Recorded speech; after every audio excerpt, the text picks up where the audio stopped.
Brought to you by TechnoSpark 20 series smartphones.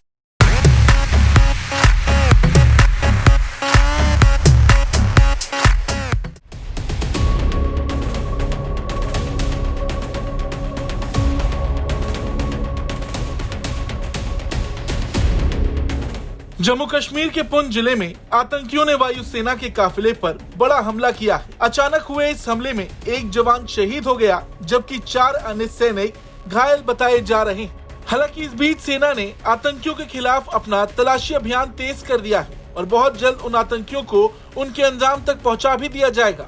लेकिन इस बड़े हमले को लेकर रक्षा विशेषज्ञ क्या कुछ कह रहे, एक बार आप भी देखिए।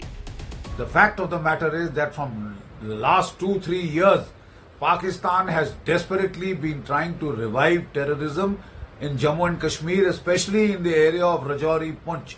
Now, I was General Officer commanding Romeo Force, 2004-2005. We had broken the back of terrorism in the Rajouri, Poonch area. Then the area had become dormant for many years. Troops were pulled out from here and taken to Ladakh.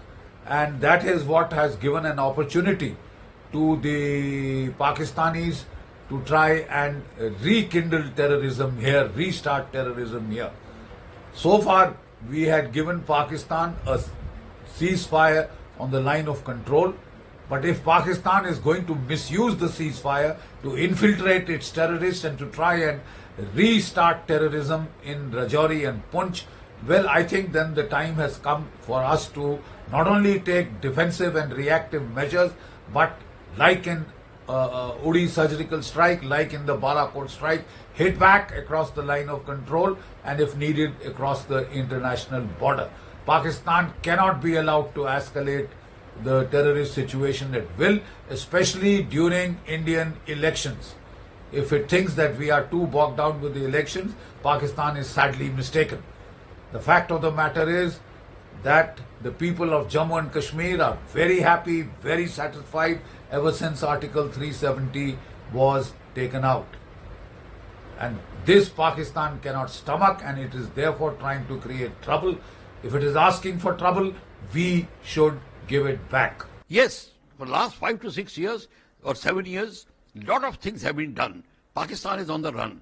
But they are not fully on the run, and they are still very active because the sleeper cells are available. Because sleeper cells will not go until you weed them out.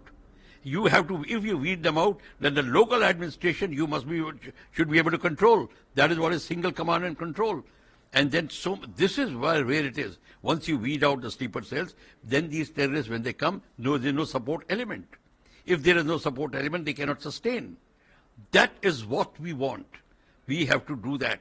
We are somewhere down the line, we cannot come to this decision for some reason. Whatever is the hang-up, we do not know. But why we can't do that? This has to happen.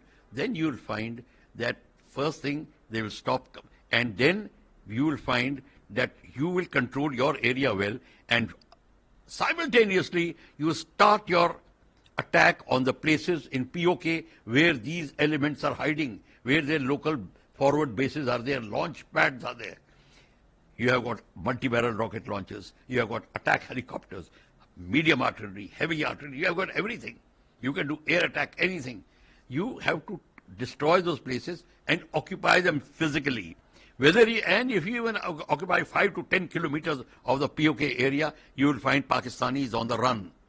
Then there will be no pressure on you. It will be they on the back foot, and on the back foot they cannot be aggressive. They have to be defenders. That is what we want.